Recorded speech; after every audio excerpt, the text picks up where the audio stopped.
broken. How's it going, everyone? I've been working on these leaf blowers and I'm doing a little diagnosis. And I was thinking I'd like to do a compression test, but the thing is I don't have a compression tester. My dad's got a couple and I probably could just borrow one from him, but I find myself wanting to use one fairly often. So I figured why not buy one myself? I ended up going with this one. I'm pretty sure that's the cheapest one they have. But one of my friends has this exact same kit and it worked pretty good for him. And I figured I might as well just get the same one because I know it's fairly decent and it's the cheapest one. So I picked it up, hooked it up to this, and it worked fine for a couple pumps, but then I just saw the dial drop down to 0. I tested it with some soapy water and I found that it was leaking right there. So I figured no big deal, I'll just return it, I'll get a new one because like I said, my friend's got the same one, he's had no issues with it, and the reviews are mostly positive. It has like 3.8 out of 5 stars. Anyways, I hook it up and it does the same thing. And I don't want to go to Harbor Freight for a third time today, so I figured why not try to fix it. It didn't take too long to get to this point. I just took this off with a wrench and then I peeled this off with a pick. And I took the 2 back screws out of that, and now I'm gonna see how much further I can get.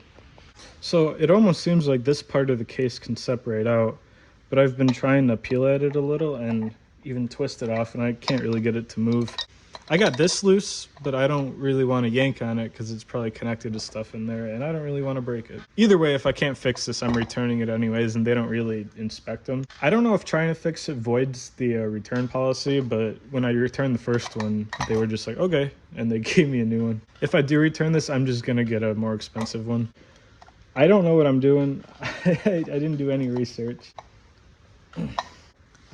You know, the funny thing, I could probably damage this up pretty good, and with that rubber protective case thing, it probably wouldn't even matter a whole lot.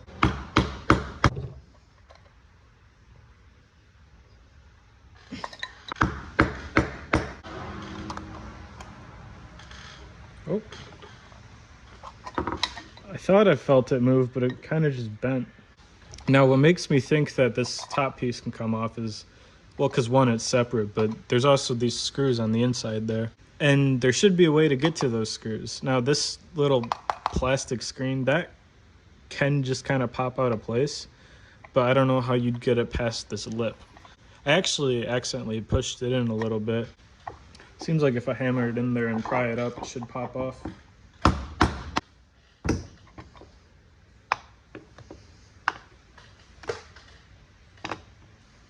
It moves, but barely. It's like something's still holding it on there, but I don't know what. Officially broke the metal. I'm gonna try to pry it around a couple different places because there might be clips or something holding it in. It's stuck on there pretty good.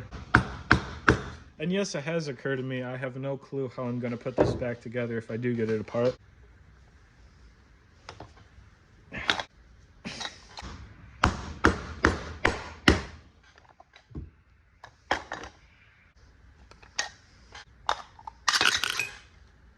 Oh, well, cool, I'm inside of it.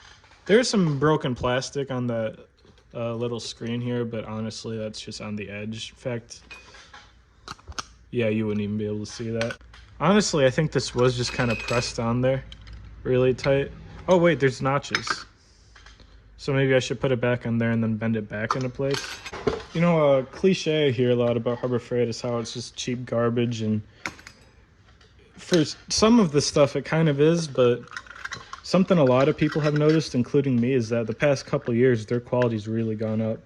I mean, I'm saying that as I'm fixing one of the tools I just bought brand new. But this is really the only thing I've had from Harbor Freight that's had issues. And I've been buying stuff from there for a couple of years now. I don't know how many things I've bought, but really have had no issues. Oh, I don't know how I'm going to take this apart. Thing is, I don't know what can come off and what can't. Maybe this wasn't designed to be serviced. I just tested it with the air compressor and it does still work, so What? I don't know how I did that, but apparently it comes apart way easier than I thought it did. This is what the inside of that looks like. And I gotta figure out where it's leaking.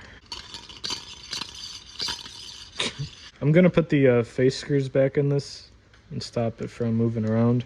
Honestly, my guess is around here, and up here. I feel like those could be failure points. So what I'm gonna do, I'm gonna spray the back of this with soapy water. It shouldn't really do anything bad because this isn't enclosed anymore. And I'm gonna see if I could see any bubbles coming out of here. Here we go. I'm not really seeing any leaks. I know this is where the air was coming out of. And it was back here, because if it was something with this fitting, I'd see it coming out of the fitting. But remember, the case goes right here. And I saw all the air bubbles coming out of the case. So I assumed it was something in here. Guess this fitting could have a hole in it too. I'll keep looking though. Actually thinking about it, this entire piece right here could have a little pinhole in it somewhere.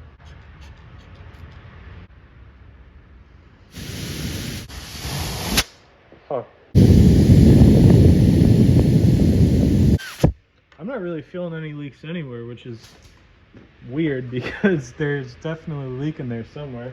All right, well, in the middle of that, my phone died. So when I was waiting for my phone to charge, I realized something. If I take the air hose and I put it in there really good and let air through, it does its thing, but it doesn't leak out until I take it off.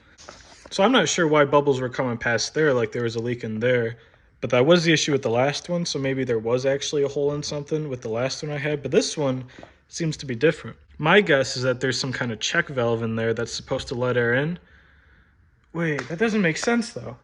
It can't be in there, it's gotta let air out because that's how this thing works. You press that in and it lets air out. What are the odds that the check valve is supposed to be in this thing? Because nothing leaks out in here. It's when I take pressure off of that is when it all comes out. So this holds pressure, and the check valve can't be in there. It can't be one way, otherwise you wouldn't be able to push this in or release it. So maybe it's this thing? Unless it's something with this coupler. Honestly, I'm not really sure. All right, well, I'm back. This is the second day working on this, and I had a realization last night that made me feel really stupid. So I put this entire thing back together because I realized that the issue is not in there. I figured that out yesterday. But it's when I was talking about a check valve. I was like, oh, the check valve's probably bad, but I realized it's not going to be in there. But then thinking about it, it's not going to be in this thing either. I mean, you could see right through it. And then I remembered, I literally saw this check valve. And wouldn't you know, if I spray some water in here, and then I hook the air compressor hose up to the other end of this, that's not supposed to let air out like that. So that tells me that's where the leak is. I tried to tighten that with just this little pick. I just put it in there and I turned it, and it was so loose. And that's probably what the issue is. It probably just wasn't tightened down enough, and then when I went to use it, the air pressure kind of loosened it a little. I just think it's weird how on the first one, the issue was with this gauge. So I'm gonna test it and see if that fixed the issue.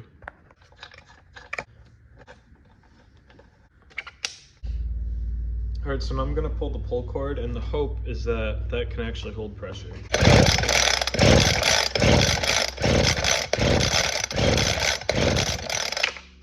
That does seem to be the issue. Now I'm just gonna take a guess and say that this is loose again.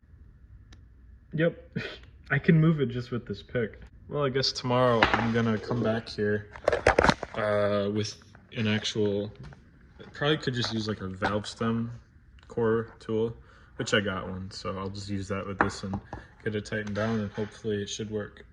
All right, well, we're back day 3 with this thing. Anyways, I got it tightened down pretty good with a valve stem core tool. It turned almost a full 360 degrees. It was so loose. So hopefully I should stop having problems with this. Here we go. Oh, yeah. And now I should even be able to take this off. Look at that, it's actually holding pressure. Well, I did all that work just to find out I had to tighten something. So I guess if you end up getting this really cheap Harbor Freight set, make sure everything's tightened. I don't know if I mentioned this, but the first one I got, this was actually, I could take that off with my hand. I had to tighten this up. Well, I think that was a waste of time, but I have a working compression tester now. How accurate it is and how long it will work, I don't know. It was $30. Okay, I guess that's that. 5.